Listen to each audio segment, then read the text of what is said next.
بسم الله الرحمن الرحيم. رب اشرح لي صدري ويسر لي أمري واحلل عقدة من لساني يفقه قولي. ربي يسر ولا تعسر ولا تمم بالخير. اللهم صل على محمد وعلى آل محمد كما صليت على إبراهيم وعلى آل إبراهيم إنك حميد مجيد. اللهم بارك على محمد وعلى آل محمد كما باركت على إبراهيم وعلى آل إبراهيم إنك حميد مجيد. وحی الہی کا نزول رسول اللہ صلی اللہ علیہ وسلم کے لیے بڑا مبارک اور تعجب انگیز تجربہ تھا۔ آپ صلی اللہ علیہ وسلم کو بذریعہ وحی آپ کے منصب سے آگاہ کر دیا گیا اور یہ فرض سونپا گیا کہ آپ صلی اللہ علیہ وسلم پورے عالم انسانیت کی آگہی کے لیے یہ اعلان فرما دیں کہ اللہ وحدہ لا شریک پر ایمان لاؤ اور نیک اعمال کرو۔ نیکی کا نتیجہ اچھا اور برائی کا لازمی نتیجہ برا ہے۔ جو شخص رب ذوالجلال کی چوکھٹ چھوڑ کر غیروں کے در پر جھکے گا وہ ہمیشہ غائب و خاسر رہے گا۔ وحی کی بندش، پوشیدہ حکمتیں اور آغاز نو۔ رسول اللہ صلی اللہ علیہ وسلم منصب نبوت کے فرائض نبھانے کے لیے وحی کی روشنی کے منتظر رہتے تھے، اور جب وحی کا سلسلہ منقطع ہو جاتا تھا تو ایسا وقت آپ صلی اللہ علیہ وسلم پر بہت گراں گزرتا تھا۔ آپ وحی کا پیغام وصول کیے بغیر کوئی بات نہیں کہتے تھے۔ پہلی وحی اترنے کے بعد کچھ عرصے کے لیے وحی کا سلسلہ رک گیا۔ وحی رک جانے کے اس عرصے کے بارے میں مختلف اقوال ہیں۔ بعض کہتے ہیں بندش کی مدت 3 سال تھی اور بعض نے 2.5 سال کہی ہے۔ ابن عباس رضی اللہ تعالیٰ عنہما نے 40 دن کا ذکر کیا ہے۔ یہ بھی کہا گیا ہے کہ یہ بندش تھوڑے دن ہی رہی۔ وحی کا تعلق اللہ رب العزت کی مرضی اور منشا سے ہے۔ وحی رک جانے میں یہ سبق اور حکمت روشن ہے کہ یہ معاملہ ہر لحاظ سے پوری طرح صرف اللہ تعالیٰ کی مرضی پر موقوف ہے۔ وہ شہنشاہ اعظم ہے، قادر مطلق ہے، جب چاہے وحی بھیجے، جب چاہے روک لے۔ رسول اللہ صلی اللہ علیہ وسلم اس معاملے میں اپنا کوئی اختیار نہیں رکھتے۔ اس بارے میں ارشاد باری ہے، ترجمہ: کہہ دیجئے مجھے اختیار نہیں کہ میں اسے اپنی طرف سے بدل دوں، میں تو اسی چیز کی پیروی کرتا ہوں جو میری طرف وحی کی جاتی ہے۔ بے شک اگر میں اپنے رب کی نافرمانی کروں تو مجھے بڑے سخت دن کے عذاب سے ڈر لگتا ہے۔ جب وحی کا سلسلہ رک جاتا تھا اور جبرائیل علیہ السلام کی معرفت آسمانی خبریں آنی بند ہو جاتی تھیں تو رسول اللہ صلی اللہ علیہ وسلم مضطرب ہو جاتے تھے اور آپ صلی اللہ علیہ وسلم کی خاموشی بڑھ جاتی تھی۔ مندرجہ بالا آیات میں اللہ تعالیٰ نے آپ کو بالکل صاف اور غیر مبہم الفاظ میں حکم دیا ہے کہ آپ وحی کے بارے میں لوگوں کو 2 ٹوک بات بتا دیں کہ میں صرف وحی کی روشنی میں عمل کرتا ہوں۔ مجھے اس باب میں کوئی اختیار نہیں کہ میں اپنی طرف سے کوئی رد و بدل کروں۔ یہ معاملہ ایک بہت بڑی حقیقت کی خبر دیتا ہے۔ غور کا مقام ہے کہ جب خود سید الانبیاء صلی اللہ علیہ وسلم پر وحی آنی بند ہو جاتی تھی اور آپ آسمانی احوال سے بالکل بے خبر اور لا علم رہتے تھے تو پھر وہ لوگ کس منہ غیب بینی کا دعویٰ کرتے ہیں جو کالے علم، فال، ستاروں کی چال اور ہاتھوں پر پھیلی ہوئی لکیروں سے توہمات کا تانا بانا بنتے ہیں اور لوگوں کو ان کے مستقبل کے خود ساختہ من پسند احوال بتا کر ان کی جیب پر ڈاکہ ڈالتے ہیں۔ حق یہ ہے کہ صرف اللہ تعالیٰ ہی عالم الغیب ہے۔ غیب کا علم اللہ تعالیٰ کے سوا اور کسی کو نہیں۔ خود محمد رسول اللہ صلی اللہ علیہ وسلم بھی اپنی آگہی کے لیے وحی کے محتاج تھے۔ مقصد حاصل کرنے کے لیے درجہ بدرجہ آگے بڑھنے کی اہمیت۔ نبوت کا آغاز بھی درجہ بدرجہ ہوا۔ پہلے خلوت کا مرحلہ آیا، پھر سچے خواب دکھائی دیے، پھر نبوت کا تاج پہنایا گیا۔ اسی طرح غیر مسلموں کو دعوت دینے کا اصول بھی یہی ہے، جیسا کہ معاذ رضی اللہ تعالیٰ عنہ کی حدیث سے واضح ہے۔ جب انہیں رسول اللہ صلی اللہ علیہ وسلم نے یمن میں دین حنیف کی دعوت و تبلیغ کے لیے بھیجا تو فرمایا، آپ ایسے لوگوں کے پاس جا رہے ہیں جو اہل کتاب ہیں، آپ سب سے پہلے انہیں اللہ کی عبادت یعنی توحید کی طرف بلائیں۔ جب وہ اللہ کی معرفت حاصل کر لیں تو انہیں بتائیں کہ اللہ تعالیٰ نے ان پر دن رات میں 5 نمازیں فرض کی ہیں۔ جب وہ اس پر عمل کرنے لگیں تو آپ انہیں بتائیں کہ اللہ تعالیٰ نے ان پر زکوٰۃ فرض کی ہے جو ان کے مالداروں سے لے کر انہی کے غربا کو دی جائے گی۔ جب وہ یہ بات مان لیں تو آپ ان سے زکوٰۃ لیں، لیکن زکوٰۃ میں لوگوں کے بہترین مال نہ لیے جائیں۔ جب وحی کی روک اٹھ گئی تو سورہ مدثر اور سورہ مزمل یکے بعد دیگرے نازل ہوئیں۔ اس سلسلے میں نبی کریم صلی اللہ علیہ وسلم نے فرمایا، میں نے غار حرا میں کچھ وقت گزارا، پھر جب میں نیچے اترا تو میں نے آسمان سے ایک آواز سنی۔ میں نے دائیں طرف بھی دیکھا، بائیں طرف بھی دیکھا، آگے پیچھے ہر طرف نظر دوڑائی لیکن کچھ نظر نہ آیا۔ پھر آسمان کی طرف دیکھا تو مجھے ایک وجود فرشتہ نظر آیا۔ میں گھر خدیجہ کے پاس پہنچا اور ان سے کہا، مجھے کمبل اڑھا دو اور مجھ پر ٹھنڈا پانی ڈالو۔ چنانچہ انہوں نے مجھے کمبل اڑھا دیا اور مجھ پر ٹھنڈا پانی ڈالا۔ اس پر یہ آیات نازل ہوئیں، اے چادر میں لپٹنے والے، اٹھیے اور ڈرائیے اور اپنے رب کی بڑائی بیان کیجیے۔ اس کے بعد تسلسل سے وحی نازل ہونے لگی۔ کچھ روایات میں یا ایھا المزمل کے پہلے نازل ہونے کا ذکر ہے۔ ابن اسحاق رحمہ اللہ کہتے ہیں کہ جب وحی آنے کا سلسلہ رک گیا اور آپ پر یہ مرحلہ شاق گزرنے لگا تو آپ نے خود کلامی کے انداز میں اپنے آپ سے کہا، مجھے خدشہ ہے کہ میرا ساتھی مجھ سے ناراض ہو گیا ہے یا اس نے مجھے چھوڑ دیا ہے۔ پھر جبریل علیہ السلام سورہ دہا لے کر آئے۔ اس میں اللہ تعالیٰ نے آپ کو تسلی دی اور ارشاد فرمایا، اے نبی، آپ کے رب نے آپ کو چھوڑا ہے، نہ ناراض ہوا ہے۔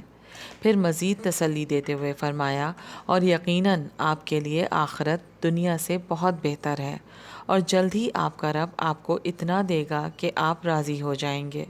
پھر پچھلی نوازشوں اور مہربانیوں کا ذکر کرتے ہوئے فرمایا، کیا اس نے آپ کو یتیم نہ پایا، پھر ٹھکانہ عطا کیا اور آپ کو ناواقف راہ پایا، پھر ہدایت بخشی اور آپ کو تنگ دست پایا، پھر مالدار کر دیا۔ سورہ دہا کی شان نزول کے بارے میں معتبر روایت وہی ہے جسے امام بخاری رحمہ اللہ نے بیان کیا ہے۔ جندب بن سفیان رضی اللہ تعالیٰ عنہ بیان کرتے ہیں کہ ایک مرتبہ رسول اللہ صلی اللہ علیہ وسلم بیمار ہو گئے۔ آپ 2 یا 3 رات قیام اللیل کے لیے نہیں اٹھے۔ ایک عورت ام جمیل آئی اور کہنے لگی، اے محمد، مجھے لگتا ہے کہ تمہارے شیطان نے تمہیں چھوڑ دیا ہے، وہ 2-3 راتوں سے تمہارے پاس نہیں آیا۔ تب اللہ عز و جل نے یہ صورت نازل کی، دھوپ چڑھنے کے وقت کی قسم اور رات کی قسم جب وہ چھا جائے، اے نبی، آپ کے رب نے آپ کو چھوڑا، نہ وہ آپ سے ناراض ہوا۔ وحی کی بندش ختم ہونے کے بعد جب دوبارہ نزول وحی کا سلسلہ شروع ہوا تو سورہ مدثر کی ابتدائی آیات میں پہلی مرتبہ آپ کو حکم دیا گیا کہ آپ اٹھیں اور انسانوں کو اس گمراہی کے انجام سے ڈرائیں جس میں وہ مبتلا ہیں۔ اس دنیا میں جہاں غیروں کی بڑائی کے ڈنکے بج رہے ہیں، آپ اللہ کی بڑائی کا اعلان کریں۔ اللہ تعالیٰ نے جب نبی کریم صلی اللہ علیہ وسلم کو حکم دیا، قم فانذر، کھڑے ہو جائیے اور لوگوں کو ڈرائیے، تو آپ مسلسل 23 سال تک اس پر کاربند رہے اور اس حکم کی بجا آوری کا حق ادا کر دیا۔ سورہ مدثر کی اگلی آیات میں فرمایا، اور اپنے کپڑے پاک رکھیے اور ناپاکی سے دور رہیے اور زیادہ حاصل کرنے کے لیے احسان نہ کیجیے اور اپنے رب کی خاطر صبر کیجیے۔ ان آیات میں نبی صلی اللہ علیہ وسلم کو یہ ہدایت فرمائی گئی کہ اب جو کام آپ کو کرنا ہے اس کا تقاضا یہ ہے کہ آپ ظاہری و باطنی پاکیزگی اور کامل اخلاص کے ساتھ مخلوق کی اصلاح کا فریضہ سر انجام دیں۔ آپ نہ صرف روحانی پاکیزگی کا خیال رکھیں بلکہ لباس اور جسمانی پاکیزگی کا بھی خاص اہتمام کریں، کیونکہ ظاہری حالت اور لباس اندرونی حالت کا عکاس ہوتا ہے۔ رسول اللہ صلی اللہ علیہ وسلم کو کسی پر احسان کر کے زیادہ پانے کی امید نہ رکھنے کی تلقین بھی کی گئی۔ اس میں امت کے لیے یہ سبق چمک رہا ہے کہ کسی پر احسان کر کے اسے اپنا غلام ہی نہ بنا لیں اور احسان کی آڑ میں استحصال نہ کریں۔ دوسری جگہ فرمایا گیا ہے، لا تبطلوا صدقاتکم بالمن والاذی، اپنے صدقات کو احسان جتا کر اور تکلیف دے کر ضائع مت کرو۔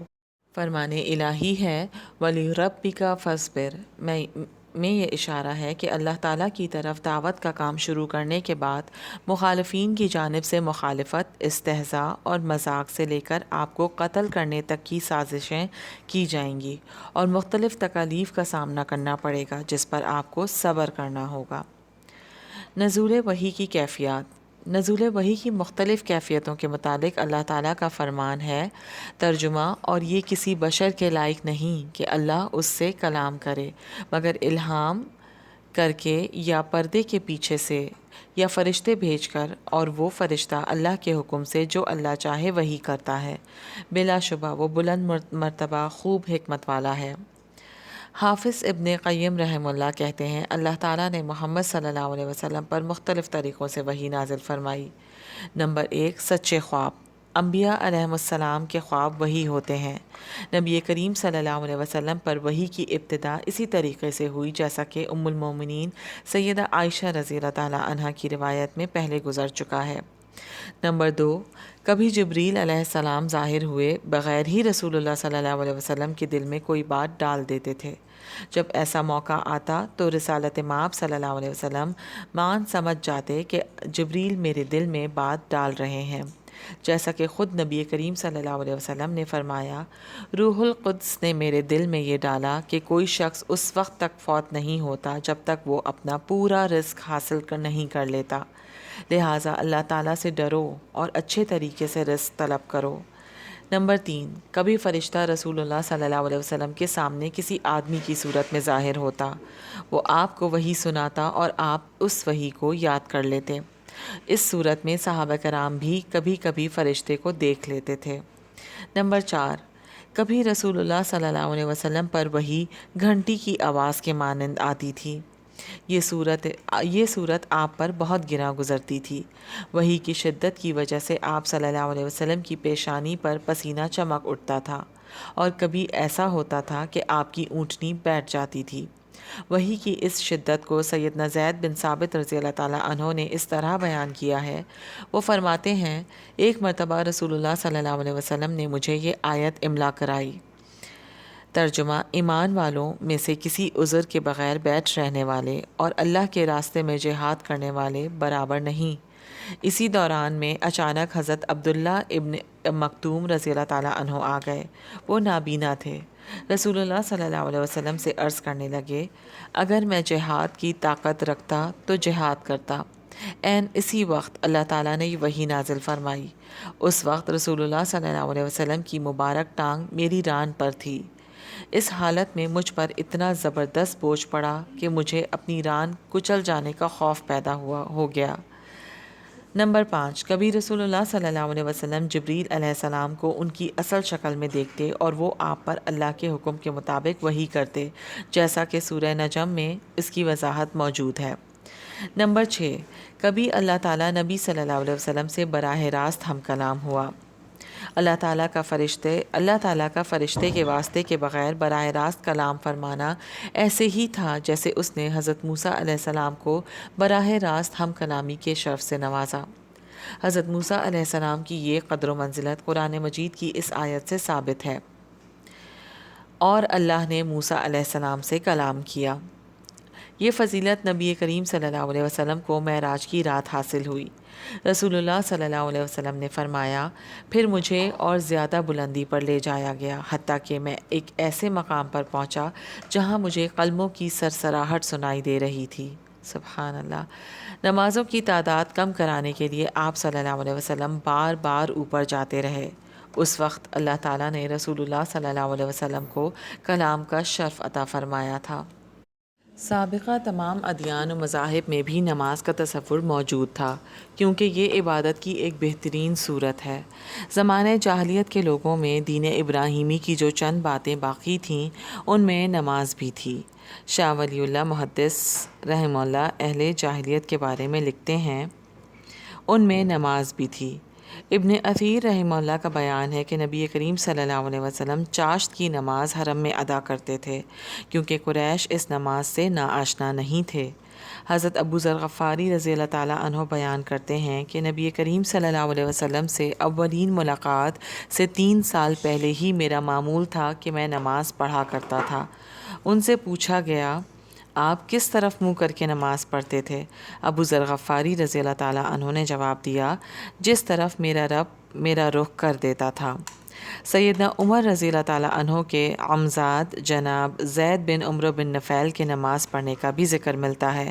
وہ کہا کرتے تھے، میں اپنی قوم کی مخالفت کرتے ہوئے ابراہیم اور اسماعیل علیہ السلام کے دین کی پیروی کرتا ہوں، جس کی وہ دونوں عبادت کیا کرتے ہیں۔ کرتے تھے، میں بھی اسی کی عبادت کرتا ہوں۔ وہ اس قبلے بیت اللہ کی طرف منہ کر کے نماز پڑھا کرتے تھے۔ اب میں بنو اسماعیل سے ایک نبی کا منتظر ہوں، شاید میں ان سے نہ مل سکوں۔ میں ان پر ایمان رکھتا ہوں، ان کی تصدیق کرتا ہوں اور گواہی دیتا ہوں کہ وہ نبی ہیں۔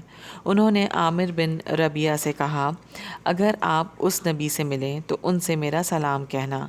عامر کہتے ہیں، جب میں نے اسلام قبول کیا تو میں نے نبی کریم صلی اللہ علیہ وسلم کو زید بن عمرو بن نفیل کے احوال سے آگاہ کیا۔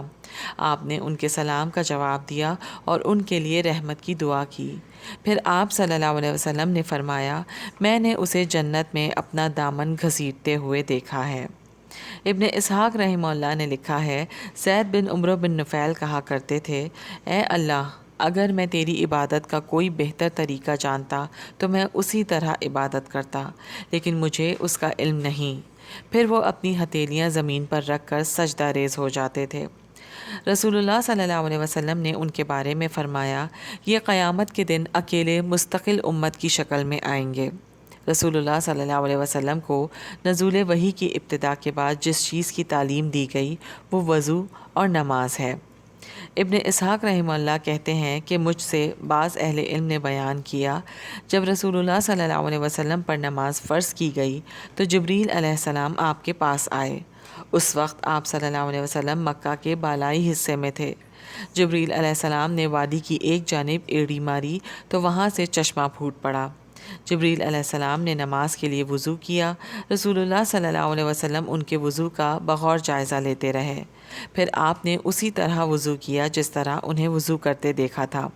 اس کے بعد جبریل علیہ السلام نے آپ کو نماز پڑھائی اور واپس چلے گئے۔ پھر رسول اللہ صلی اللہ علیہ وسلم حضرت خدیجہ رضی اللہ تعالی عنہا کے پاس آئے۔ آپ نے انہیں نماز کے لیے وضو کرنے کا طریقہ اسی طرح سکھایا جس طرح جبریل علیہ السلام نے آپ کو سکھایا تھا۔ پھر آپ نے حضرت خدیجہ رضی اللہ تعالی عنہا کو اسی طرح نماز پڑھائی جس طرح جبریل علیہ السلام نے آپ کو نماز پڑھائی تھی۔ ابن اسحاق لکھتے ہیں کہ بعض اہل علم نے بتایا ہے، جب نماز کا وقت ہوتا تو رسول اللہ صلی اللہ علیہ وسلم مکہ کی گھاٹیوں کی طرف نکل جاتے۔ آپ کے ساتھ علی رضی اللہ تعالیٰ عنہ بھی جاتے تھے۔ اس بات سے علی رضی اللہ تعالیٰ عنہ کے باپ ابو طالب، چچا صاحبان اور قوم کے دیگر افراد بے خبر تھے۔ پچھلے پہر دونوں حضرات واپس آ جاتے۔ جب تک اللہ نے چاہا دونوں اسی طرح نماز پڑھتے رہے۔ ایک دن ابو طالب نے انہیں نماز پڑھتے ہوئے دیکھ لیا۔ انہوں نے رسول اللہ صلی اللہ علیہ وسلم سے پوچھا، اے میرے بھتیجے، یہ کون سا دین ہے جس پر آپ عمل پیرا ہیں؟ آپ صلی اللہ علیہ وسلم نے فرمایا، چچا جان، یہ اللہ، فرشتوں، رسولوں اور ہمارے باپ ابراہیم کا دین ہے۔ اللہ تعالیٰ نے مجھے اپنے بندے کی طرف رسول بنا کر بھیجا ہے۔ چچا جان، میری طرف سے خیر خواہی اور حق کی طرف رہبری کے سب سے زیادہ مستحق آپ ہیں۔ آپ کو میری دعوت قبول کرنی چاہیے اور اس کے پھیلانے میں میرے ساتھ تعاون کرنا چاہیے۔ ابو طالب نے جواب دیا، بھتیجے، میں اپنے آباء و اجداد کا دین نہیں چھوڑ سکتا، البتہ اللہ کی قسم کھا کر کہتا ہوں کہ جب تک میں زندہ ہوں کوئی مائی کلال آپ کا بال بیکا نہیں کر سکتا۔ پھر انہوں نے علی رضی اللہ تعالیٰ عنہ سے پوچھا، اے میرے بیٹے، تم کس دین پر چل رہے ہو؟ انہوں نے جواب دیا، ابا جان، میں اللہ اور اس کے رسول صلی اللہ علیہ وسلم پر ایمان رکھتا ہوں۔ جو کچھ وہ لے کر آئے ہیں اس کی تصدیق کرتا ہوں، ان کے ساتھ نماز پڑھتا ہوں اور ان کی پیروی کرتا ہوں۔ ابو طالب نے مان کہا، میرے بیٹے، یقیناً تمہارے امزاد رسول اللہ صلی اللہ علیہ وسلم تمہیں بھلائی ہی کا راستہ بتائیں گے، تم ہمیشہ ان کی بات مانتے رہنا۔ کچھ روایات میں نبی کریم صلی اللہ علیہ وسلم کے ساتھ حضرت خدیجہ رضی اللہ تعالیٰ عنہا کے نماز پڑھنے کا بھی ذکر ہے۔ ابن اسحاق رحمہ اللہ کہتے ہیں، رسول اللہ صلی اللہ علیہ وسلم کے صحابہ کو جب نماز پڑھنی ہوتی تو وہ گھاٹیوں کی طرف نکل جاتے تھے اور وہ لوگوں سے چھپ کر نماز پڑھا کرتے تھے۔ سیدنا سعد بن ابی وقاص رضی اللہ تعالیٰ عنہ صحابہ کرام کی ایک جماعت کے ساتھ مکہ کی ایک گھاٹی میں نماز ادا کر رہے تھے کہ اچانک وہاں مشرکین آ نکلے۔ انہیں یہ عمل بڑا عجیب لگا۔ انہوں نے صحابہ کرام رضی اللہ تعالیٰ عنہم کو برا بھلا کہا، حتیٰ کہ ان سے لڑنا شروع کر دیا۔